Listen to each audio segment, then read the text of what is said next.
Right now, nobody's close, okay? The top guys like Vitaly, Ermes, Dzernov, Kurdecha, Georgi Svetkov, all these guys, in my mind, you can even throw Jerry Cadaret in there. All of them are like heavy underdogs. Got it. Heavy. Yeah. Is Devon Larratt still the number 2 in the world? Guys, yesterday I posted a video where I talk about Ermes answering if he'll ever face Devon again. And as we've seen, Ermes did say that he will. And apparently, he even feels a little confident about it.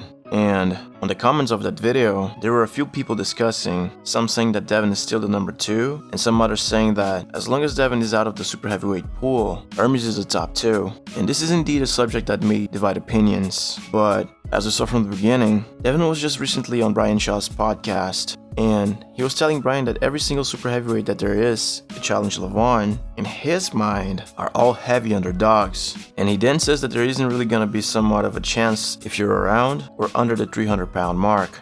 Although, if we just stop to think about what Devon has said, firstly, he said pretty much all the names of the current super heavyweights, which are Vitaly, Ermes, Dzernov, Kurdecha, Svetkov, and even Jerry. And in Devon's opinion, they're all heavy underdogs. You know, this might be like a general statement due to Levan's known strength. Although, I believe that the reason why Devon has said that was because he thinks that he can take on all of those that he named and still win. Which indeed can be factual. Like, there was even a comment I once seen that he was saying, if Levan wasn't here, Devon would probably be the top 1 for a very long time. So, this is why Devon may think that the other super heavyweights may have trouble fighting Levan. But, you know, having in mind that Devon is or was a solid top 2, why wouldn't the rest of the super heavyweights on the top 10 have trouble taking on Devon, while Levan is the only one who could?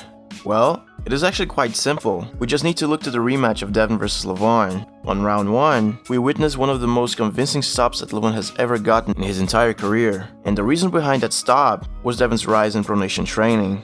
Due to that, Devon not only has stopped Levan in the center, but he has also beaten other super heavyweights such as Georgi Svetkov and even Ermes himself. And probably the only reason why Levan has beaten Devon was because he was able to go past center with a press in round 1. Like, imagine what would have happened if Levan never pressed on that round 1. But anyways, as I was saying, Levan has beaten Devon because he was able to go past center against him.